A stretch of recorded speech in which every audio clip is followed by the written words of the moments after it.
السلام عليكم ورحمة الله.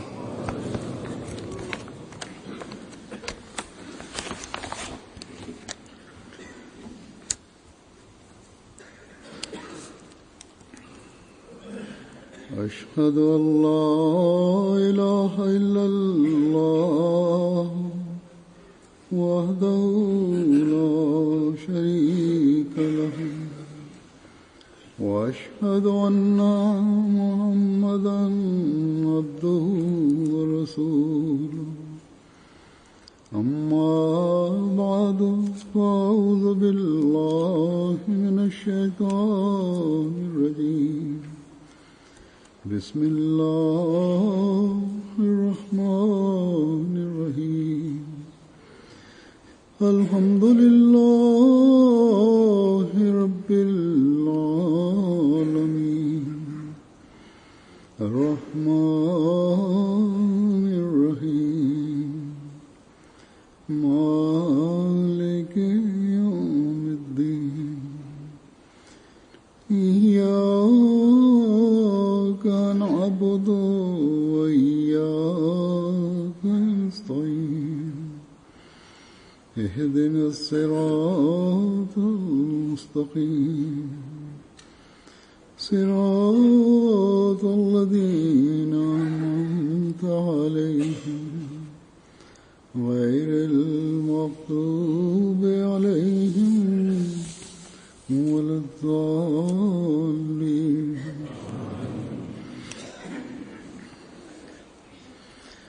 इस वक्त मैं Бисмиллахир-рахманир-рахим.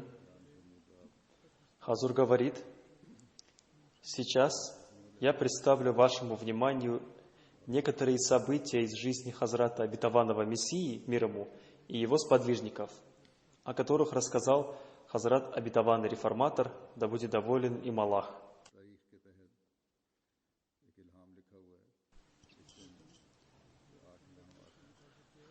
В книге Таскара записано одно откровение, полученное Хазратом Обетованным Мессией мир ему 9 февраля 1908 года. «Не убивайте Зейнаб». В этот день ему было ниспослано 8 откровений от Всевышнего Аллаха. Обетованный Реформатор, да будет доволен им Аллах, рассказывает: в начале 1908 года люди думали, за кого выдать замуж дочерей Хафиза Ахмадуллы хан Сахиба. Имя старшей его дочери Зейнаб, а младшей Кульсум. Некоторые люди сказали, что Зейнаб будет лучше выйти замуж за шейха Абдурахмана Мисри. Обетованному Мессии мир ему не понравилось это предложение, но он не настаивал на своем. И в эти дни он получил откровение: «Не убивайте Зейнаб». Но ее отец, Хафиз Ахмадулла хан Сахиб, не желал выдавать свою дочь за другого. Он думал, что это откровение Хазрата Обетованного Мессии мир ему означает, что Обетованный Мессия мир ему ошибался в своем предложении, а его предложение правильное.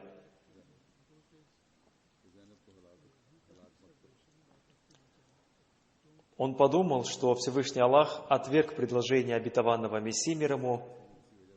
Как бы то ни было, он выдал свою дочь за Мисри Сахиба. Это откровение было 9 февраля 1908 года, а 17 февраля 1908 года он организовал свадьбу своей дочери с шейхом Мискри Сахибом.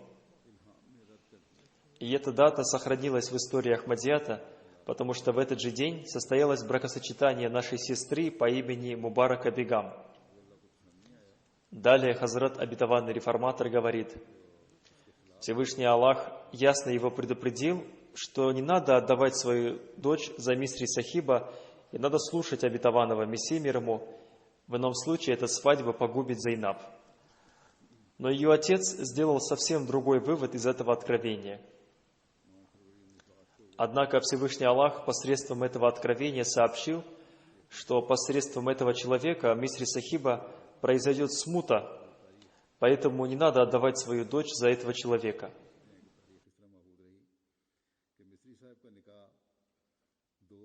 निकाहों समेत उसी दिन हुआ था जिस दिन के हमारी हमशीरा मुबारका बेगम का निकाह हुआ था और वो 17 फरवरी थी। गोया अल्लाह ताला ने साफ कह दिया था कि हज़रत मसीह मौऊद अलैहिस्सलाम की बात मान लो और मिस्री साहब से निकाह न करो। Хазрат, обетованный Мессией мир ему, дал этот совет Хафизу Ахмадулле хан Сахибу, и об этом свидетельствует пир Манзур Мухаммад Сахиб. Он рассказал: при мне обетованный Мессией мир ему сказал Хафизу Ахмадулле хан Сахибу, что не надо выдавать свою дочь за шейха Абдурахман Мисри Сахиба. А когда Хафиз Сахиб не послушал Хазрата обетованного Мессии мир ему и организовал свадьбу своей дочери с Мисри Сахибом, меня это очень огорчило. Я пошел к обетованному Мессии мир ему и сказал ему: вы посланник Аллаха, и есть повеление Всевышнего Аллаха, когда посланник Аллаха говорит что-то, то все верующие должны слушать его и поступать так, как он говорит. Но Хафиз Ахмадулла Сахиб послушался Хазура. В ответ на это обетованный Мессия мир ему сказал: то, что ты сказал, это правильно, но я не вмешиваюсь в такие дела. Хазрат, обетованный реформатор, рассказывает: когда до меня дошло это предание, то у меня не могло возникнуть никакого вопроса, чтобы сомневаться в нем. Но хотелось еще какого-то свидетельства, потому что Мисри Сахиб уже покинул общину, и я хотел получить твердое свидетельство о его смуте. Обетованный реформатор говорит: посмотрите на могущество Всевышнего Аллаха. Уже на следующий день я получил письмо от Мунши Кудратуллы Санори, в нем он написал: в 1915 году, когда я жил в Кадияне, я почувствовал, что мне нужно учиться у кого-то Корану. И я начал учиться священному Корану у Хафиза Ахмадуллы хан Сахиба, и он мне сказал, что обетованный Мессия мир ему в связи с замужеством моей дочери Зайнаб сделал мне одно предложение, и в эти же дни он получил откровение: не убивайте Зайнаб. Но я неправильно понял смысл этого откровения и подумал, что это откровение говорит о том, что предложение Хазрата обетованного Мессии мир ему неправильно, и выдал свою дочь за шейха Мисри Сахиба. Но сейчас этот шейх Мисри очень сильно меня мучит. И я думаю, что это результат ослушания обетованного Мессии мир ему. Хазрат, обетованный реформатор, рассказывает: я хорошо помню, что однажды шейх Мисри прямо на базаре избил своего тестя Хафиз Сахиба. Этим Мисри Сахиб очень сильно огорчил Хазрата первого халифа обетованного Мессии, когда он узнал об этом. И я попросил первого халифа, чтобы он простил Мисри Сахиба. Одним словом, это откровение означало: не выдавайте Зейнаб за Мисри Сахиба, ее вера из-за этого будет испорчена. И дальнейшие события показали, что эта свадьба испортила ее веру. Многие не знают о Мисри Сахибе. Это является частью истории Ахмадията. Сейчас, говорит духовный глава Всемирной Ахмадийской мусульманской общины, пятый халиф обетованного Мессии Хазрат Мирза Масрур Ахмад, я расскажу об этом немного подробнее. Как я уже сказал, шейх Абдурахман Мисри принес обет верности обетованному Мессии мир ему. Он был образованным человеком, и для дальнейшего его обучения Хазрат, обетованный реформатор, и Чодри Насрулла Сахиб отправили его в Египет и оплатили все расходы. А потом, по прошествии какого-то времени, когда у Мисри появились разногласия с Хазратом, обетованным реформатором, он использовал очень грязные слова в отношении Хазрата обетованного Мессии мир ему и хотел создать смуту в общине, но Всевышний Аллах уберег общину от его смуты. И некоторые люди во сне видели, каково его духовное состояние.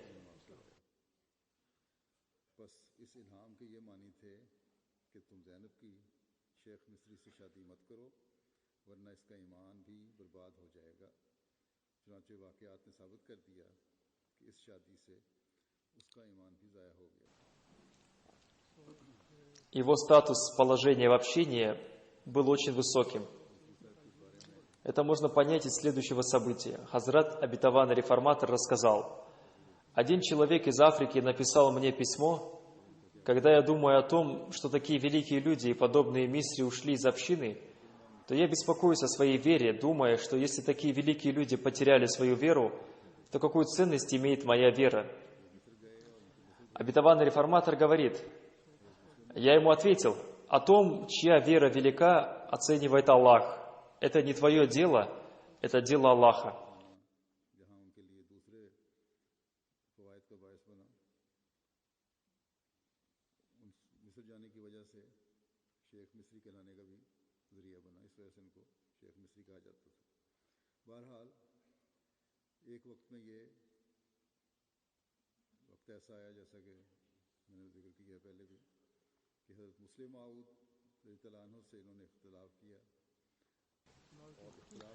Всевышний Аллах сделал так, что Он удалил из общины того человека, о котором ты думал, что он велик, а тебя оставил в общине, и таким образом он доказал, что твоя вера выше, чем его вера. Как бы то ни было, статус Мисри в общине был очень высоким. Но сегодня никто не относится к нему с уважением. После разногласий с обетованным реформатором, Мисри сам рассказывал об этом откровении. И рассказывая об этом откровении, он хотел показать свою важность. И он всем говорил, что это откровение обо мне. Но когда Хазрат обетованный реформатор прочитал другое откровение и раскрыл суть этого откровения, то он сказал, не вмешивайте мою жену в это дело. Но Хазрат обетованный реформатор раскрыл суть этого откровения и объяснил, как это откровение исполнилось. Далее Хазрат обетованный реформатор рассказывает, посмотрите, каким великолепным предсказанием это было. И Мисри Сахиб сам обратил внимание общины на это откровение. Думаю, что это откровение хорошо запомнила его жена, потому что ее отец думал, что это откровение относится к ее дочери. Хазрат обетованный реформатор рассказывает, вполне возможно, что мы не вспомнили бы об этом откровении, но он сам напомнил об этом откровении.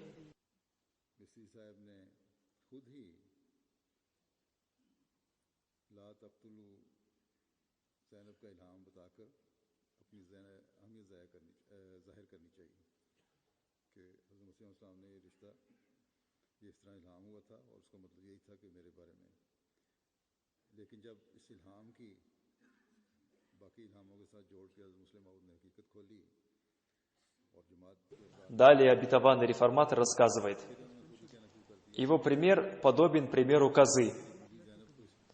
Один человек точил свой нож, чтобы заколоть козу, но положил его куда-то и забыл куда. Его дети играли и засыпали нож глиной. Он очень долго искал его, но не мог найти. Он находился в состоянии сильного беспокойства, а коза начала бить копытами по земле, и на поверхность вышел его нож. Как только он увидел его, он сразу схватил его и заколол козу. С этого момента у арабов появилась пословица: когда какой-то человек сам губит себя, то о нем говорят, что он поступил подобно козе, которая сама открыла свой нож. Далее Хазрат обетованный реформатор рассказывает, Мисри тоже поступил подобно козе. Если бы Хафиз Сахиб послушал обетованного Мессию и не выдал свою дочь за Мисри, то ее вера не была бы погублена. Поэтому надо слушать слова посланника, и надо понимать их, и не надо говорить собственные измышления. И таким образом будет сохранена вера.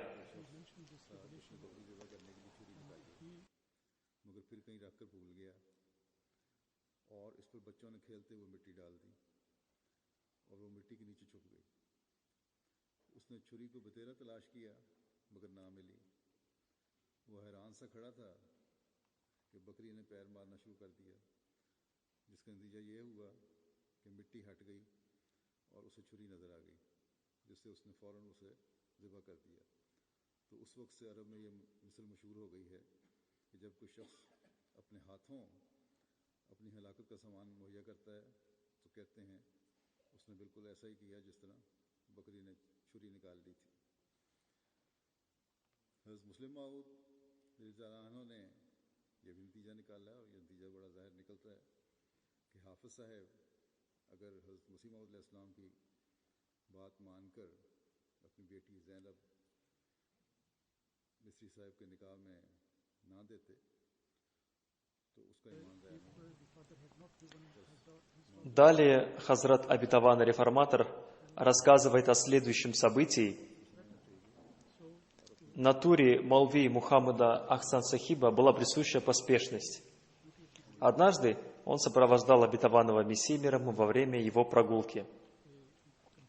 Он совершал ее по направлению к поселению Басрава.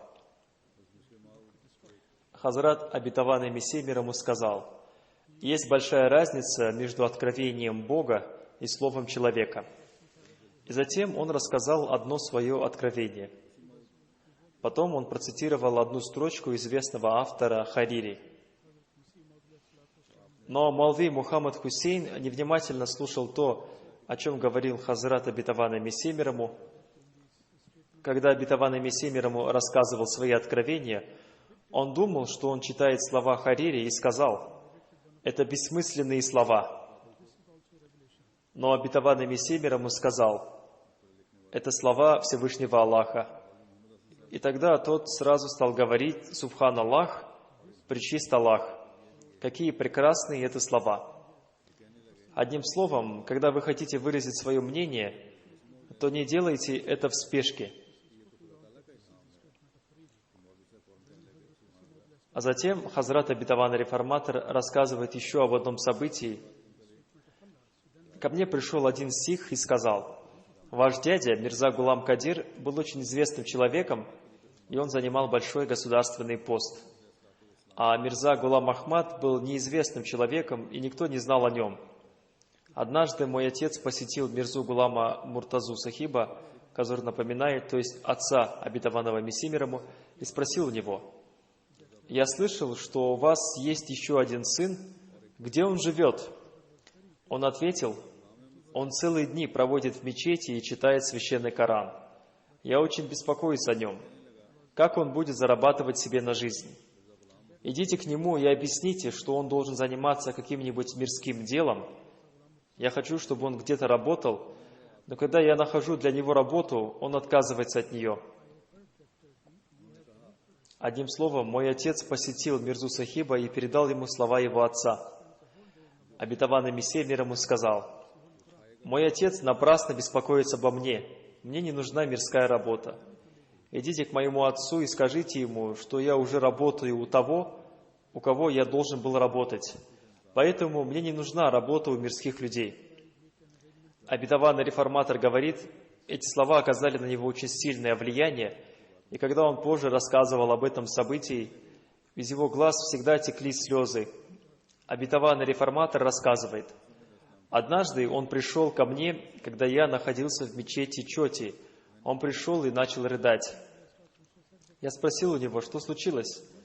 Он ответил: сегодня со мной поступили очень жестоко. Я посетил могилу Мирзы Сахиба и хотел совершить земной поклон, но мне запретили это делать. Но я не мусульманин, я сикх, и у нас это можно делать. Мусульмане Ахмади не совершают земных поклонов на могилах, пусть не делают этого. Но почему они мне запретили это делать? Далее Хазрат Обетованный Реформатор рассказывает: Обетованный Мессия мир ему любил пребывать в одиночестве. И те люди, которые хорошо знали его, уважали его за его богослужение. И они, несмотря на то, что они не были мусульманами, они посещали его могилу. Далее Хазрат Обетованный Реформатор рассказывает о следующем событии. Молви Мухаммад Хусейн Баталви был другом Хазрата Обетованного Мессии мир ему. Но когда Хазрат Обетованный Мессия мир ему объявил о своем притязании, он сказал: я его возвысил, и я унижу его. Однако Всевышний Аллах сделал так, что сейчас никто не знает его имени, а имя Обетованного Мессии мир ему он распространил по всему миру. Обетованный Реформатор рассказывает: один из сыновей Молви Мухаммада Хусейна Баталви стал последователем индуистского течения Ария Самадж. Я пригласил его в Кадиян, объяснил ему его ошибку, и он снова стал мусульманином. А Молви Мухаммад Хусейн написал мне письмо, выражая свою благодарность. Далее Хазрат Обетованный Реформатор рассказывает: в общине разногласия были и при жизни Хазрата Обетованного Мессии мир ему. Но мы видим, что по милости Всевышнего Аллаха община развивается, и община обрела нынешний уровень развития, проходя через шипы разногласий. И это доказывает, что милость Всевышнего Аллаха всегда сопровождала общину. Но нам надо всегда возносить мольбы, чтобы эта милость всегда сопровождала общину. Если мы выполняем обязанность вознесения мольбы, то будущие противодействия сами по себе исчезнут. Иншаллах, если Аллаху будет угодно.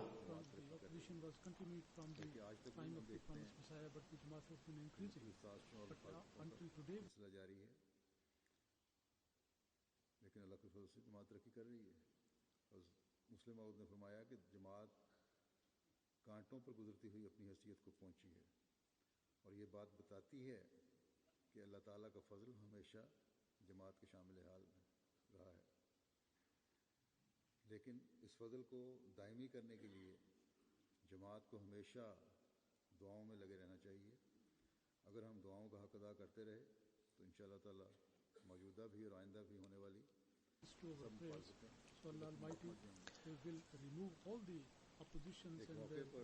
Далее Хазрат Обетованный Реформатор рассказывает о следующем событии. Всевышний Аллах даровал первому халифу очень хорошую работу. И когда он оставил свою работу, он вернулся в свой родной город Бера, округа Саргода. В это время он был очень известным врачом. В Бере жили очень богатые землевладельцы, и большинство из них очень хорошо относились к нему. Поэтому он думал, что ему надо работать врачом в Бере, и он сможет зарабатывать хорошие деньги. Но прежде чем начать свою практику, он прибыл в Кадиян, чтобы увидеться с обетованным Мессией мир ему. Он прожил там несколько дней и затем намеревался вернуться обратно. Но обетованный Мессия мир ему сказал ему: «Вы уже видели большую часть мира, и теперь вам надо остаться здесь». Он сразу сказал: «Лаббейк, слушаю и повинуюсь», и даже не вернулся в Беру, чтобы забрать свои вещи, но отправил туда одного человека, чтобы он привез его вещи. Тогда не было никакой надежды на то, что его медицинская практика в Кадияне будет успешной, потому что богатые люди там не жили. Но он не обращал на это никакого внимания. Он был настолько известен, что люди стали приезжать из других городов в Кадиян, чтобы лечиться у него. И таким образом он получил возможность зарабатывать средства на свое существование. Но что касается пожертвования Молви Абдуль-Карим Сахиба, то оно было такого рода, что у него вообще не было никакой надежды на получение каких-то средств существования. У него не было никакой возможности зарабатывать хотя бы немного денег. Он начал работать секретарем Хазрата Обетованного Мессии мир ему. И он один выполнял всю ту работу, которую сейчас выполняют все те органы общины, которые ответственны за это. Его пожертвование было таким, о котором в Священном Коране сказано, что оно было подобно пожертвованию Исмаила, который поселился в пустыне, в которой не было никакой растительности. Так что всем нам, посвятившим свою жизнь служению религии, надо размышлять о тех образцах, которые установили наши предки. Молви Абдуль-Карим Сахиб очень сильно любил обетованного Мессии мир ему, и эту любовь могут понять только те люди, которые видели эпоху обетованного Мессии мир ему. Другие люди не могут представить себе этого. Обетованный Реформатор рассказывает: «Мне было 16 или 17 лет, когда умер Молви Абдуль-Карим Сахиб. Но я понял, какова была его любовь к обетованному Мессии мир ему, когда мне было 12 или 13 лет. И его любовь настолько сильно повлияла на меня, что я никогда не забуду о ней. Я помню о двух очень хороших вещах Абдуль-Карим Сахиба. Первая – это любовь к Хазрату обетованному Мессии мир ему, и вторая – это любовь к холодной воде. Он очень любил пить холодную воду. И когда он пил ее, он пил с такой любовью и такими большими глотками, что из его горла исходили звуки. И он пил ее так, словно Всевышний Аллах даровал ему все блага рая. Сделав несколько глотков, он произносил «Альхамдулиллах, Альхамдулиллах, хвала Аллаху, хвала Аллаху». И потом снова начинал пить. Обетованный реформатор рассказывает, в то время вода из колодца мечети Акса была очень известна. Не знаю, почему люди сейчас мало говорят об этом. Молви Абдуль-Карим Сахиб всегда говорил людям: «Принесите мне холодной воды и получите награду от Аллаха». Но в присутствии обетованного Мессии мир ему он никогда не говорил таких слов. Обычно, когда он отправлял кого-то за водой, он ждал его возле лестницы. И он брал кувшин с водой у человека, который приносил воду, и пил ее прямо из кувшина. Второе его качество, которое я хорошо помню, это его любовь к обетованному Мессии мир ему. Когда он находился в обществе обетованного Мессии мир ему, он с такой любовью смотрел на обетованного Мессии мир ему, словно его глаза хотели поглотить какую-то часть его тела. Его лицо излучало счастье, и он всегда слушал слова обетованного Мессии мир ему с улыбкой на лице. И из-за любви к нему он иногда наклонялся в его сторону. Это была такая картина, которая заслуживает того, чтобы видеть ее. И если я видел такую любовь к обетованному Мессии мир ему у какого-то другого человека, то я видел ее у покойного Хафиза Ровшан Али Сахиба.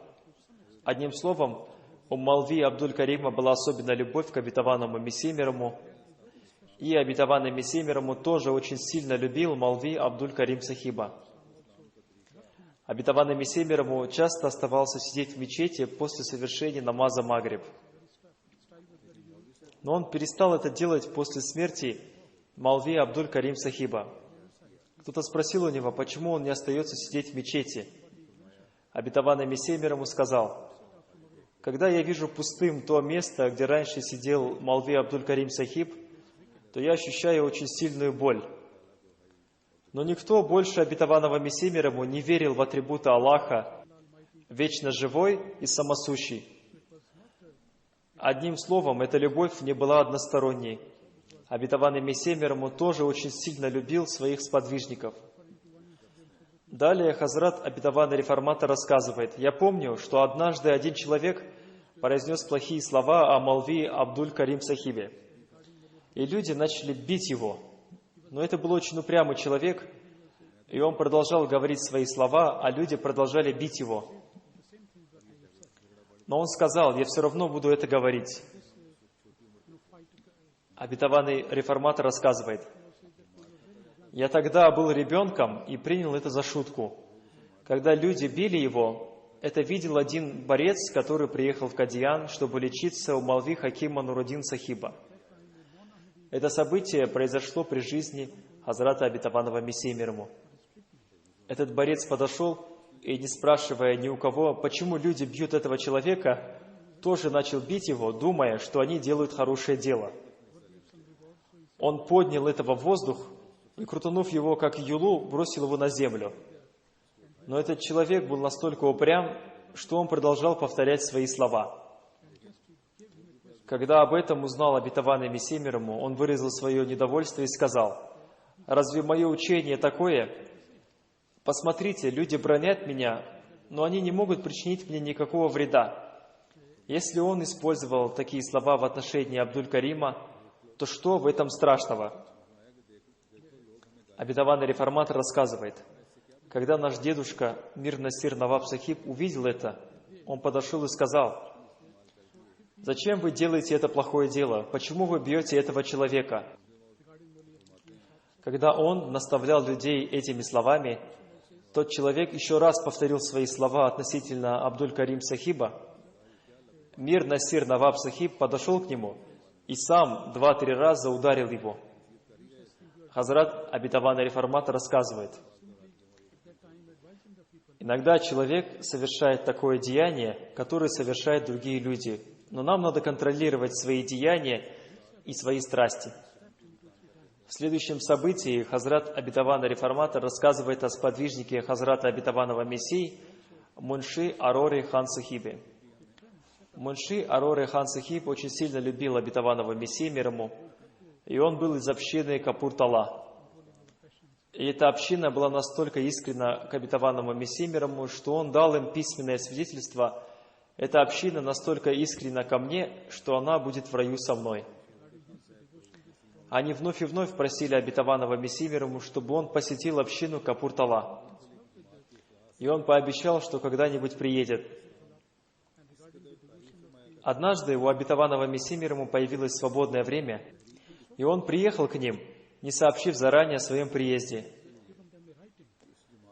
Когда он приехал на железнодорожный вокзал, его увидел один враг общины, который знал его в лицо. И когда он увидел его, он сразу побежал к Мунши Ароре Сахибу. В это время Мунши Сахиб находился в магазине и разговаривал с кем-то. Этот человек сказал: «Ваш Мирза уже приехал». Мунши Сахиб, услышав эти слова, не поверил ему. Но потом подумал, может быть, он действительно приехал. И он быстро побежал на вокзал, не одев свой тюрбан и обувь. Но когда он пробежал немного, он подумал, что мы не можем быть настолько счастливыми, что наш имам приедет к нам. Это всего лишь шутка нашего противника. И он начал ругать его и сказал ему: «Ты лжешь, почему ты так шутишь со мной?» Но потом он снова подумал, возможно, Обетованный Мессия мир ему действительно приехал, и он снова побежал, и так он делал несколько раз. Но противник сказал: «Не ругай меня, я покажу тебе, где Мирза Сахиб». Мунши Сахиб сказал: «Что я вижу?» Обетованный Мессия мир ему направляется ко мне. Обетованный Реформатор говорит: такой была его самозабвенная любовь к Обетованному Мессии мир ему. И когда он думал о своем возлюбленном, его сердце говорило ему: «Нет, мой возлюбленный не может приехать ко мне». Когда Хазрат Обетованный Мессия мир ему умер, то спустя какое-то время Мунши Ароре Хан Сахиб приехал в Кадиан ко мне и попросил у меня разрешения встретиться со мной. Я вышел к нему, и я увидел, что в его руке 2 или 3 золотые монеты. И он сказал мне: «Передайте это матери верующих». Я не помню, что он сказал Амаджан или Амаджи, но когда он передал мне эти моменты, он начал очень сильно рыдать. И от этих рыданий все его тело содрогалось. Я понял, что он вспоминает Обетованного Мессию мир ему и поэтому рыдает. Но у меня было чувство, что есть какое-то особое воспоминание, из-за которого он рыдает. Одним словом, он рыдал около 20-30 минут. Я несколько раз спросил у него: «Почему вы рыдаете?» Он хотел ответить мне, но из-за рыдания не мог этого сделать. Но когда он немного успокоился, он сказал: «Когда я принес обет верности, моя зарплата составляла 7 рупий в месяц. Я постоянно экономил что-то из своих расходов, и когда я приезжал в Кадиан, я дарил эти деньги Обетованному Мессии мир ему. Иногда я приходил пешком, чтобы сэкономить деньги. Потом меня повысили в должности, и я стал больше зарабатывать. И у меня возникло еще больше желания дарить деньги Обетованному Мессии мир ему. Однажды у меня возникло сильное желание, что я должен подарить Обетованному Мессии мир ему золото. Но у меня небольшая зарплата, и я регулярно совершал пожертвования. Я накопил какую-то сумму для этого, но когда я пришел к нему в Кадиан, я подарил ему эту сумму. Я так и не смог накопить ту сумму, на которую я смог бы купить золото. Но я всегда дарил сэкономленные деньги Обетованному Мессии мир ему. Но в конце концов я смог купить эти 3 золотые монеты, и у меня было сильное желание подарить их Обетованному Мессии мир ему, но в это время он умер. Это желание у меня сохранялось в течение 30 лет, но при его жизни я не смог этого сделать. Я много трудился ради этого, но когда Всевышний Аллах даровал мне возможность купить это золото, Обетованный Мессия мир ему в это время умер. Такими были искренность, преданность и жертвенность этих людей. Следующее событие связано с одним арабом, который критиковал Хазрата обетованного Мессии мир ему за то, что он не может правильно произносить буквы арабского языка. Обетованный реформатор рассказывает: однажды один человек сидел перед обетованным Мессией мир ему, когда он рассказывал о чем-то. И в своем рассказе он сказал: в Коране так написано. И он произнес букву «каф» с пенджабским акцентом. Обычно, когда чтецы Корана произносят слово «Коран», они произносят горловую букву «каф». Она звучит у них между твердым «каф» и мягким «каф». Но имам Махди в слове «Коран» произнес букву «каф» мягко. И тогда этот человек, араб, сказал: он считает себя пророком, но не может правильно произнести букву «каф». И как только он это сказал, Шахзада Абдул-Латиф поднял руку, чтобы ударить его. Но обетованный Мессия мир ему сразу схватил его за одну руку, а за вторую руку его схватил Молви Абдул-Карим Сахиб. Потом, обращаясь к Абдул-Латифу Сахибу, Хазрат обетованный Мессия мир ему сказал: это оружие тех людей, если они не будут его использовать, то что они смогут сделать? Если вы хотите, чтобы они разговаривали, опираясь на доводы, и из их уст исходила истина, то для чего Всевышний Аллах не спаслал меня? Мое неспослание Всевышним Аллахом доказывает, что у них отсутствует истина. Это их оружие, и вы хотите, чтобы они не использовали его?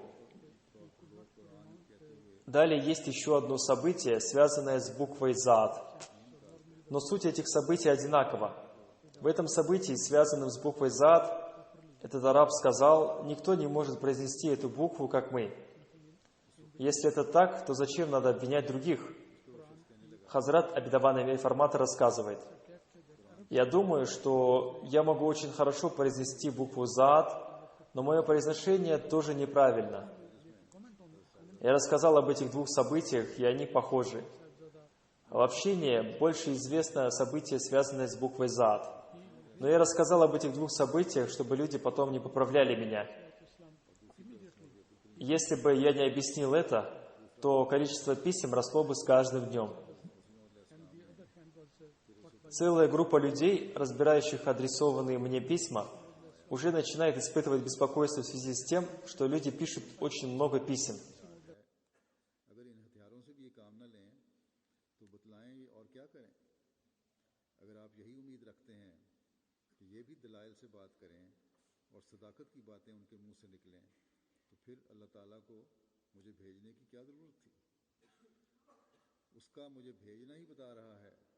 यानी अल्लाह ताला का मुझे भेजना ही बता रहा है कि इन लोगों के पास सदाकत नहीं रही, यही अच्छे हथियार उनके पास हैं। और आप चाहते हैं, सदर साहब को फरमाया कि आप चाहते हैं कि ये इन हथियारों को भी इस्तेमाल न करें। Далее Хазрат обетованный реформатор рассказывает следующее событие, в котором говорится о том, как люди бранили обетованного Мессию мир ему в своих письмах. Обетованный реформатор рассказывает: они написали такую брань в адрес обетованного Мессии мир ему, что, прочитав ее, человек начинает дрожать от гнева. Но Хазрат обетованный Мессия мир ему читал эти письма с терпением. Он получил таких писем настолько много, что даже я не получаю их в таком количестве. Я получаю 5-6 таких писем в год. И мы не берем и не возвращаем письма с наложенным платежом. Но обетованный Мессия мир ему каждую неделю получал 2-3 таких письма, и в них была такая грязь и такая брань, что человек начинает дрожать от гнева. Однажды я случайно прочитал 2 таких письма, и я очень сильно разгневался. Обетованный Мессия мир ему это заметил, забрал у меня сумку с письмами и сказал: не читай эти письма. У обетованного Мессии мир ему было несколько сумок с такими письмами. И у него был еще деревянный ящик, в который он складывал такие письма. Он много раз сжигал эти письма, но все равно у него набралось несколько сумок таких писем. В своих книгах он написал об этих сумках. В этих письмах была не только брань, но и ложное обвинение и клевета. И были такие обвинения, читая которые человек начинает испытывать очень сильное волнение. Хазрат обетованный Мессия мир ему сказал: волноваться из-за таких писем – это невежество. Такие письма усовершенствуют нашу богобоязненность. В них нет ничего, что может огорчить нас. Из сосуда течет то, что в нем находится. Сердца наших врагов очень грязные, поэтому из их сердец течет грязь. Но мы хотим, чтобы наша праведность и богобоязненность развивалась и улучшалась наша нравственность. Если враг на каком-то собрании насмехается над вами, то вы должны покинуть это собрание. Таково повеление Всевышнего Аллаха.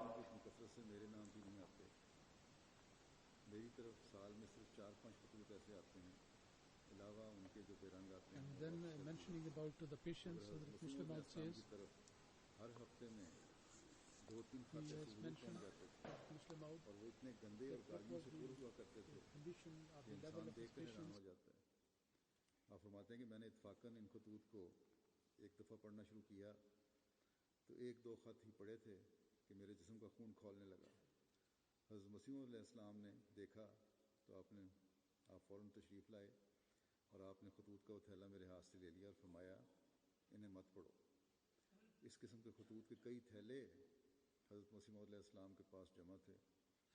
लकड़ी का एक बक्स था जिसमें आप ये तमाम खतूत रखते चले जाते। कई दफ़ा आपने ये खतूत जलाए भी, मगर फिर बहुत से जमा हो जाते। हज़रत मसीह अलैहिस्सलाम ने इन्हीं थैलों के मुतल्लिक अपनी कुतुब में लिखा है कि मेरे पास दुश्मनों की गालियों के कई थैले जमा हैं। फिर सिर्फ इनमें गालियाँ नहीं बल्कि वाक़यात के तौर पर झूठे इल्ज़ामात और नाजायज़ तल्लुकात ऐसी बातों से घबराना बहुत नादानी है। В одном месте Хазрат Абидаван Мессия мир ему изрекает: Всевышний Аллах вложил благословение в каждое знамение, которое Он являет посредством пророков. И обязанностью людей является стремление к получению этих благословений. Это является доказанным фактом, и это невозможно отрицать. И деяния Хазрата Абитаванова Мессии мир ему тоже подтверждают это. Я помню, что однажды Хазрат Абитаван Мессия мир ему ездил в Дели, чтобы посетить могилы святых людей. Сообщение об этом опубликовано в газете «Аль-Бадр». Он посетил могилы Хаджи Баки Била Сахиба, Хазрата Кутуб Сахиба, Хаджи Низамуддина Аулия, Шаха Валиуллы, Хазрата Хаджи Мир Дард Сахиба, Насируддина Чирак Сахиба. Я помню, что он возносил следующую мольбу на их могилах. Сердца жителей Дели стали мертвыми. Мы пожелали посетить могилы святых людей и вознести мольбы за них и их потомков, чтобы в их душах появилось страстное желание возносить мольбы за своих потомков для их наставления.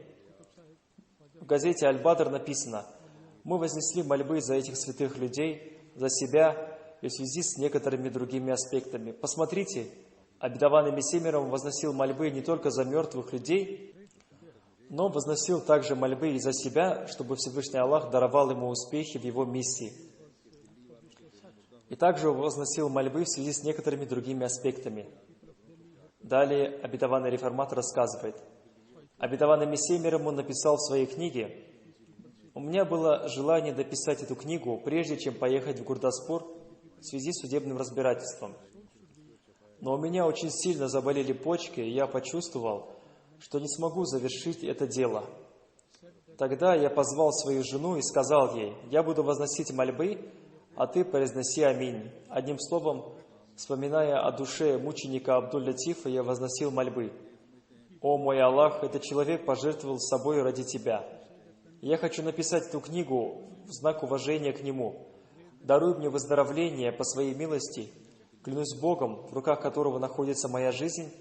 К 6 утра я почувствовал себя здоровым, и до обеда этого дня я смог закончить эту книгу». Хазрат Абитаван Реформатор рассказывает: он назвал одну из глав своей книги «Новые чудеса покойного Абдул-Латифа мученика». Такой способ мольбы доказан праведными и богобоязненными людьми. И святой пророк, мир и благословение Аллаха да пребывает с ним, много раз возносил такие мольбы. Запрещено только думать, что этот мертвый человек может что-то дать вам. Это неправильно, и ислам запрещает это. Но если мы посещаем могилы святых, то у человека появляется мягкость и желание плакать. И человек напоминает Аллаху о его обещании, которое он дал ему своему посланнику, и он говорит: «О Аллах, выполни посредством нас все свои обещания». Это такое духовное состояние, которое разрешено в исламе.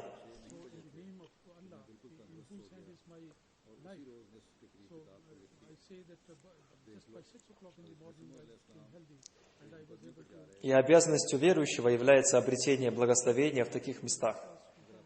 Например, когда мы посещаем могилу обетованного Мессии мир ему, обращаясь ко Всевышнему Аллаху, мы можем говорить: «О Аллах, это тот человек, которому Ты обещал, что посредством него Ты оживишь ислам. И Ты дал обещание, что Ты донесешь его послание до всех уголков мира. Выполни это свое обещание. Пусть Всевышний Аллах даст нам возможность, чтобы мы присоединились к тем людям, которые трудятся ради того, чтобы миссия Хазрата обетованного Мессии мир ему была выполнена, и в этой связи они выполняют все свои обязанности. Пусть Всевышний Аллах явит нам эту истинную победу ислама».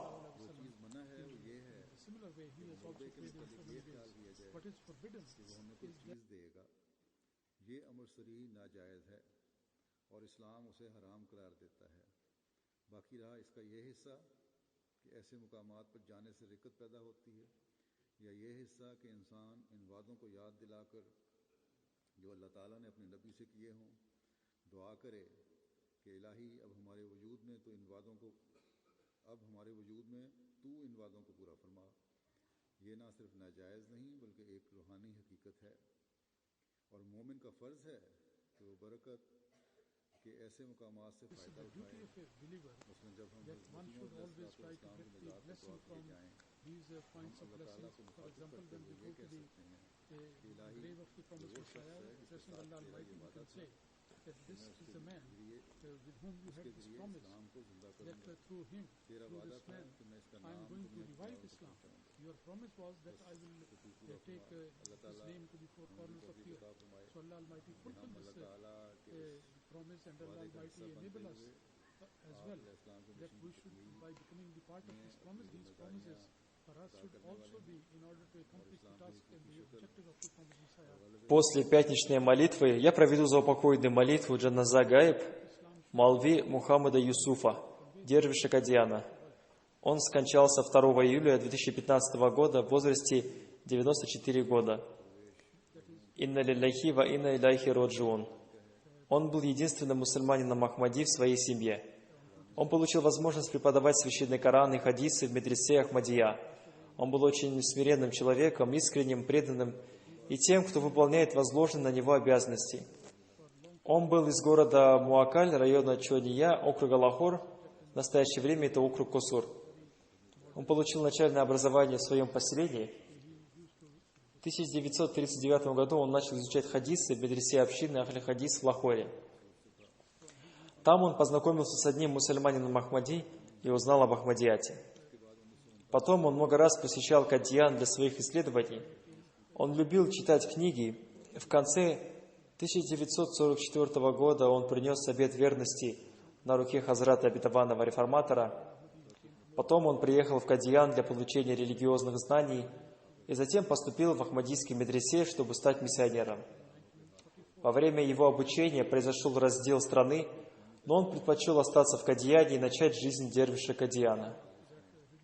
В 1949 году Хазрат обетованный реформатор сказал: «В Кадьяне осталось мало ученых людей, поэтому надо выбрать несколько студентов в медресе и дать им дополнительные знания. Они будут обучаться в течение 4 лет». Он тоже прошел этот курс обучения. В мае 1955 году он стал преподавателем в медресе Ахмадия в Кадьяне. В ноябре 1958 года он получил степень богослова в Пенджабском университете Лахоре. Он долгое время преподавал в медресе Ахмадия в Кадьяне.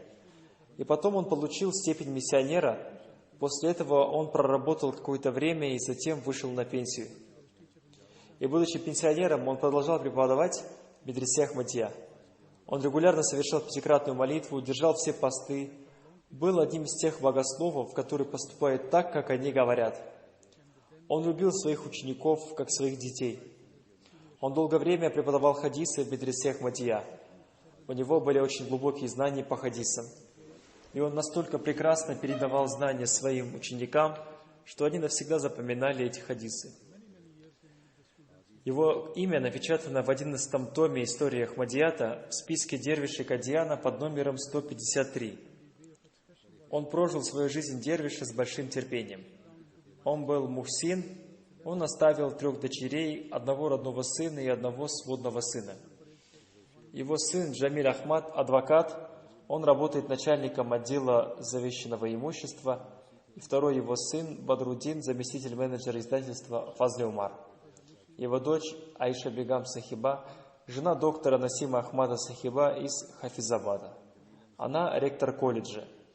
Да возвысит Аллах покойного степенями в раю и даст возможность его потомкам продолжать его благие деяния.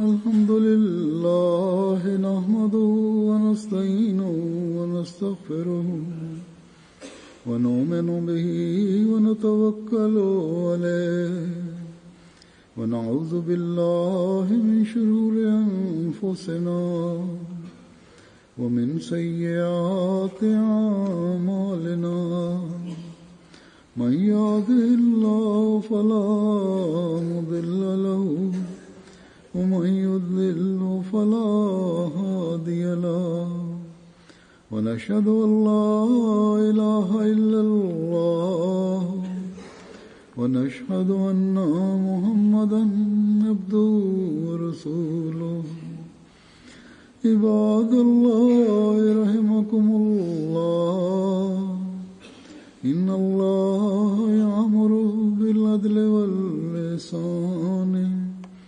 وإيتاء ذي القربى وينهى عن الفحشاء والمنكر والبغي يعظكم لعلكم تذكرون اذكروا الله يذكركم وادعوه يستجب لكم ولذكر الله